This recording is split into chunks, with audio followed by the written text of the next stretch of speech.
by Dr. Rita Pratap, former head of the Department Drawing and Painting, University of Rajasthan, Jaipur. Module 27, Trends in Ming Painting.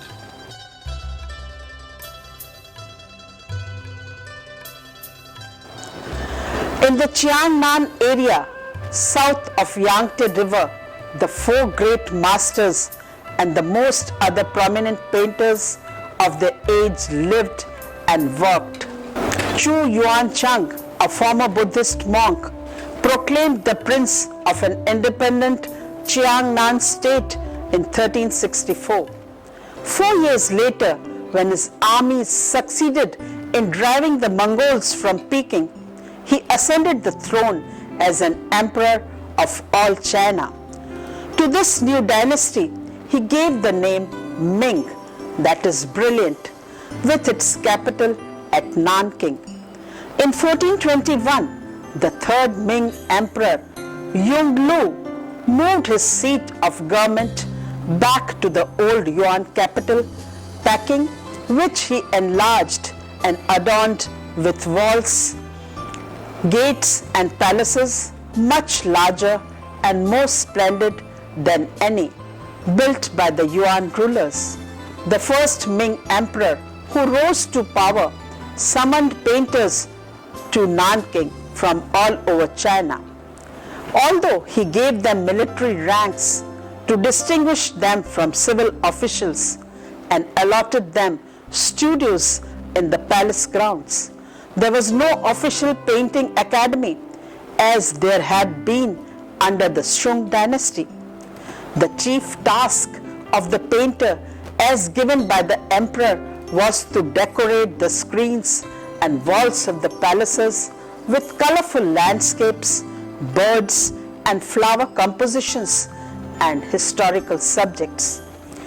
In the course of the 15th century, imperial patronage became more humane and enlightened.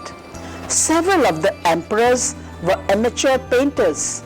During the brief reign of Husun Tusung, something of the old liberal atmosphere of the early Shung court was recaptured. He produced charming pictures of birds, flowers and animals in a very orthodox style. His chief painter in attendance was Pian Wen Chin, who served 2 emperors in the early 5th century and was noted for large, detailed bird and flower compositions in which he revived the Shung Academy style. Tai Chin, Wu Wei were other followers. The Ming dynasty, it lasted from 1368 to 1644.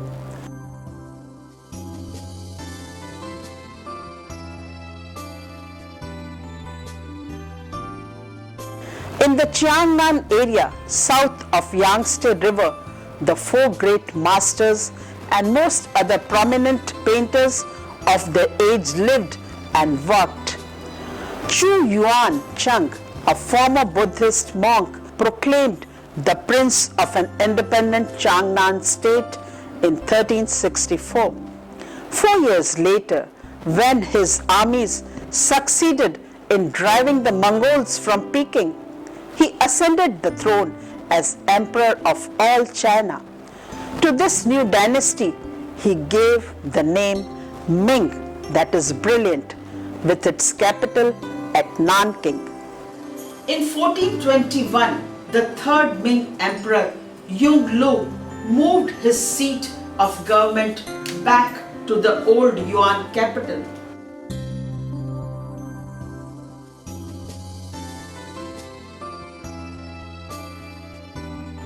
Peking, which he enlarged and adorned the walls, gates and palaces much larger and more splendid than any built by the Yuan rulers. The extension to the Forbidden City as well as the installation of the imperial household, the publication of the encyclopedia and the building up of the navy are just four of the important events of his reign. Under the Cheng Tung emperors 1436 to 1464, the power of Encius at court spread enormously, a problem never to be solved. The system of corrupt practices and nepotism was introduced severely to undermine the power of the emperors. New genres of literature emerged, such as the novel written in colloquial Chinese. Books were illustrated vividly. The theatre began to flourish again. The magnificent imperial palace complex there today, the Forbidden City, was largely his creation. The first Ming emperor, who rose to power from peasant stock by means of banditry, summoned painters to Nanking from all over China. Although he gave them military ranks to distinguish them from civil officials and allotted them studios in the palace grounds, there was no official painting academy as there had been under Shung dynasty. The emperor treated his painters with the brutality he meted out to all his subjects, and several were executed for trivial breaches of the regulations. But these court painters are sometimes referred to collectively as the Ming Academy. The chief task of the painter, as given by the emperor, was to decorate the screenland walls of the palace with colorful landscapes, birds, and flower compositions and historical subjects. In the course of the 15th century, imperial patronage became more humane and enlightened. Several of the emperors were amateur painters.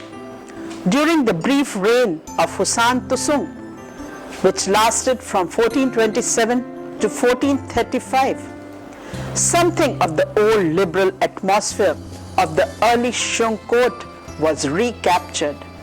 He produced charming pictures of birds, flowers, animals in a very orthodox style. His chief painter in attendance was Pian Wen-chen, who served two emperors in the early 15th century and was noted for large detailed bird and flower compositions in which he revived the Sung Academy style. Pian Wen-chen's The Three Friends and 100 Birds, dated 1413, is a detail from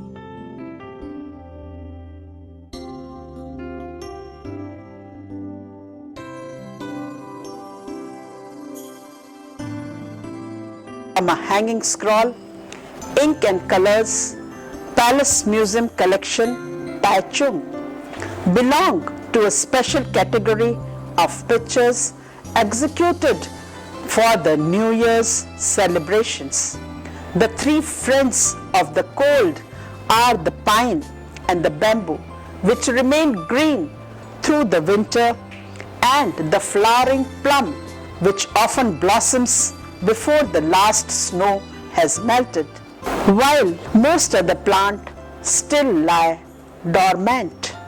These three in Pian Wen-chen's composition provide perches for a lively and colorful cluster of birds of many species, a gathering never to be seen in nature, but quite in keeping with the symbolic and decorative intent of the picture. In the work of Pian Wen-chen's school, however, the poetic subtlety of Shung painting was replaced by a more superficial and colorful splendor. In landscape, 15th century palace painters such as Ni Tuan and Li Tsai likewise transformed the monochrome ink style of Ma Yuan and Hisha Kui, something more obviously effective as wall decoration. the Qi school. During the Yuan dynasty, many scholar painters had withdrawn to relative seclusion in the province of Zhejiang in southern China, where they revived the old tradition of Tung Yuan, Chu Jian, and Mi Fu. But this was not the only trend of landscape painting in the south under Yuan dynasty. Among the professionals of Zhejiang, the style of the Southern Shung Academy, always much easier for the layman to appreciate as it is for Westerners today, continued to be a popular right into the Ming dynasty. The Zhejiang professionals formed no school, and the fact that Chinese historians speak of a Zhejiang school is due largely to the talent of the painter Tai Chin. The repertoire of the Qi school primarily includes the illustration of historical events of people from Confucianist, Taoist, and of historical literature.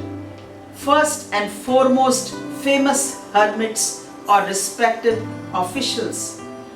Then fishermen or wood collectors as a symbol for the life of a simple man for which the soul of the official was really striving, or wandering scholars in a rough landscape who with servant and zither are seeking time for the contemplation, cut off from the world if only for a little while. Example of Tai Chin's hand scroll of visiting a friend with a zither.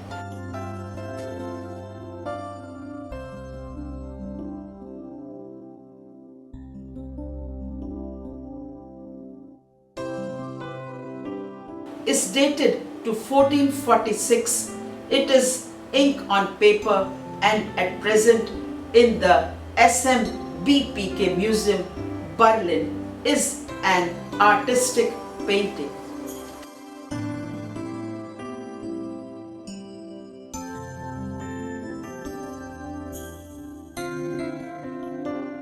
Thus, every imperial era founded an expression of its own in the art and objects d'art of the time.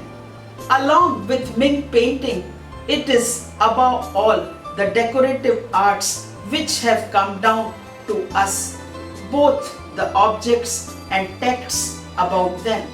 A vast quantity of elegant porcelain made by most varied production techniques. Their decoration also found on carved lacquered objects range from notable literary motifs such as the Eastern fence motif of Tao Yuan Ming to the pictorial representation of proverbs, legendary figures, emblematic objects regarded as bringing good fortune, and motifs taken both from illustrated encyclopedias and from the pattern books on painting. Extremely significant was the 16-volume book, Painting and Handwriting Patterns of the 10 Bamboo Hall, published between 1619 and 1633.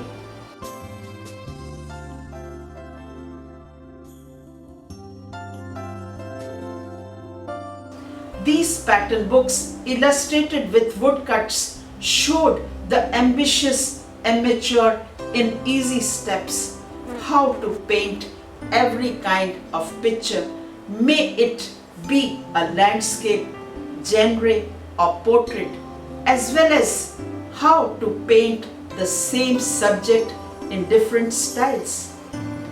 Because of their circulation, they became influential works that set the standard for artists and craftsmen. Even the countless woodcut illustrations of plays and novels contributed to the spread of motifs and designs. Tai Chin. Under the Ming Emperor Husan Tusung, Tai Chin was one of the most brilliant and gifted artists. He was proud and independent. And when one day he showed the emperor a landscape containing the figure of a fisherman in red coat, he was forbidden to paint anymore and allowed him to leave the court. As such, after few years of service under Husan Tusung, he cut short his career at court. He returned to his birthplace near Hangzhou, where he spent the rest of his life trying to support himself by painting. However, he died in poverty in 1462. Later, when his own eminence had been recognized and the repetitions of his styles was followed by hosts of artist fame came back to him, and he came to be regarded as founder of an important school of landscape called the Qi School after his native province of Zhejiang. Tai Chin works varies greatly in quality and is seldom dated. Some of his thoroughly derivative pieces done in frank imitation of Ma Yuan, to others in a much freer mode. A hanging scroll dated 15th century and in the Palace Museum collection Tai Chung, titled Returning Late from Spring Outing.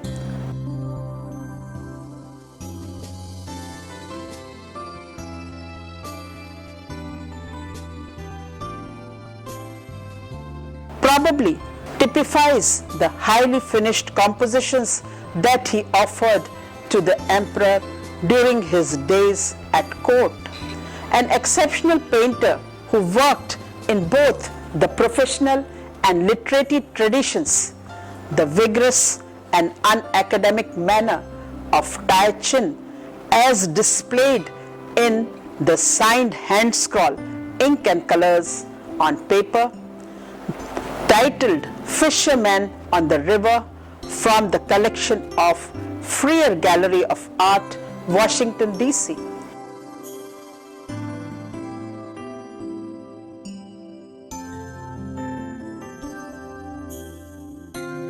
May be a development of his later years, or may simply reveal the artist's release from constraint, painting as he pleases. The cartoon-like drawing of boats and the occupants in thick line recalls the boatmen in Wu's Fisherman's Scroll. It is a freer and more individualistic work after his retirement in Zhejiang.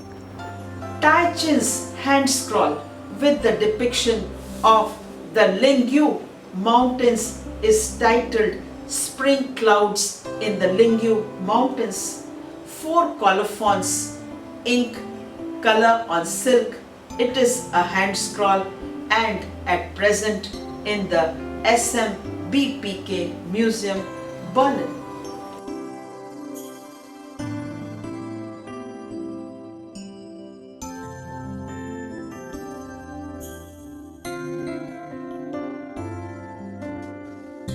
Tai worked at this expensive scroll with its rich contrast, less with textured strokes than with washes. On the right, he constructs a powerful landscape behind 2 groups of tall, soaring pine trees and an enclosed estate. A wheel of mist produces the effects of 3-dimensional depth.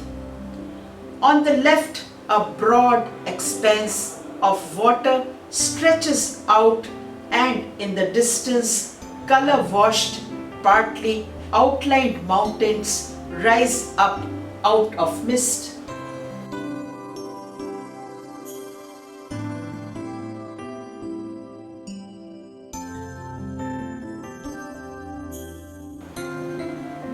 fine shading of the inks and colors, the clear outlines and detail is characteristic of Tai Chin. With such examples of his works, Tai Chin even went to the court in Beijing in the hope of finding praise and honor. His skills provoked rivalry with the court artists and led to some backbiting, with the result that he was forced to flee back south. In a renewed appearance at court 2 decades later, he achieved success and the highest officials became his patrons and commissioners. Tai Chin was renowned for his distinctive rapid brushwork and his use of warm and cool tinted inks.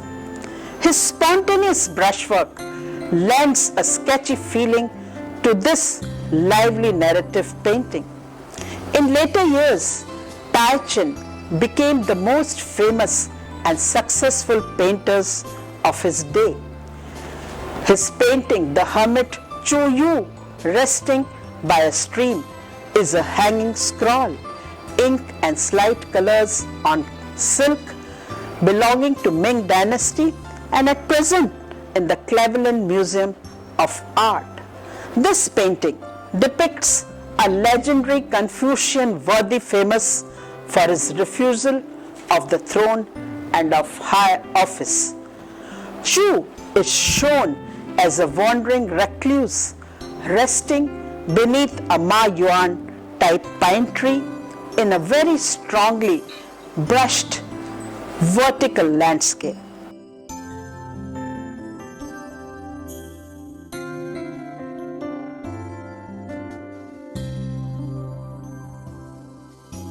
The interweaving of brushstrokes and images produces powerful and decorative forms in somewhat flattened space, particularly well suited to the Confucian iconography, meant to be seen at a distance in a somewhat formal setting. A time of revival at the beginning of 16th century was begun by Wu Wei, 1459 to 1508. A chief follower of Tai Chin, Wu Wei was an expert in the Bai Mio technique, which is attributed to the circle of Chi artists. But he was distinguished from the craftsmen by his educational background. He was cultured and educated, but made his living by painting. In doing so, he was far from the ideal of a scholar painters who would never have painted for money. He encouraged cheap painting to improvise more and to use a looser brushstroke, and here he is moving over from a craft to a hobby. Who, despite of a non-conformist temperament and an unwillingness to heed criticism, served successfully fewer than 2 Ming emperors. His fondness for alcohol, he is reported to have come into the imperial palace drunk on occasion. In combination with the wildness of his fondness for alcohol, in combination with the wildness of his painting style, place him in that long lineage which extends from the drunken ink splashes of the late Tang to Husu Wei and Chu Ta in the late Ming and Qing dynasties. Like Tai Chin, he worked in several markedly different manners. Most common are his large showy landscapes with figures painted in ink on silk. Another manner which follows closely the style of Tai Chin hand scroll is to be seen in the pleasures of the fishing village. This is also a section of a hand scroll, ink and colors on paper, and it is in the private collection of Washington, D.C. Here, the brush line is more rough and impulsive than Titian's, and the drawing, evidently done with a worn stubby brush, is more carefree. It is his best. Wu-wei has boldness and freshness that link him with literary painters such as Shen Chao.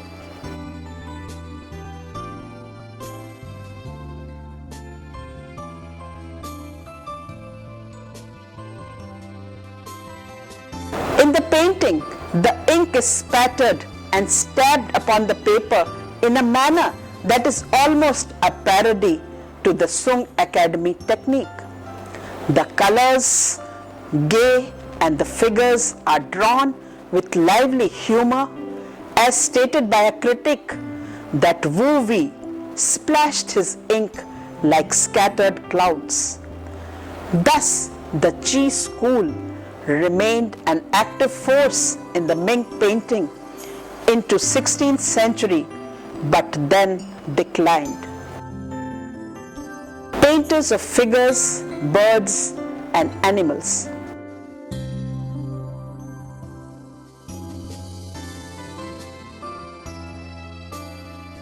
The Ming tradition of court painting is more typically represented by the host of decorators known as anonymous, who found employment and even honor at the capital during the late 15th or early 16th century. One of the most admired was Lin Liang, who was called to Peking before 1444 and was still active till 1488. He painted colorful compositions of birds, flowers, and fruit for palace walls, but only few have survived. Today, he is best known for his large studies of geese, eagles, and phoenixes in brilliant washes of monochrome ink. His painting, Geese and Rushes, is a detail of a hanging scroll belonging to 15th century Hamburg is a good example. These spectacular pictures have an immediate appeal and were among the first Chinese paintings to attract the attention of Western collectors. By contrast with Lin Liang, the fame of his contemporary Lu Qi, a scholar and moralist, rests upon studies of birds and flowers painted with meticulous precision in color. A good example is of Lu Qi's hanging scroll, Geese beside a snowy bank. This is found in the collection of National Palace Museum, Taiwan.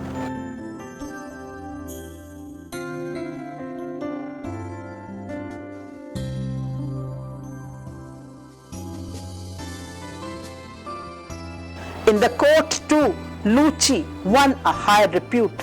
He employed numerous helpers in his workshop in the palace grounds, and many pictures bearing his name were done by his assistants. His chief pupil was Chu Tan, a native of Chikiang, famous in the Cheng Tera for his birds, flowers, and for landscapes in the manner of northern Sung masters such as Fan Quan and Ku Hisi. Module 27, Trends in Ming Painting. I, Dr. Rita Pratap, former head of the Department Drawing and Painting,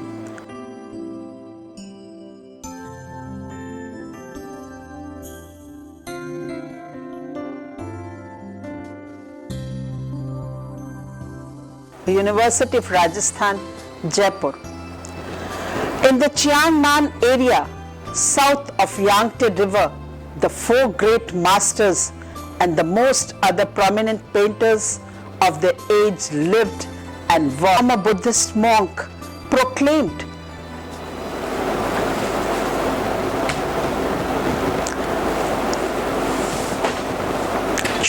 Jiangnan state in 1364.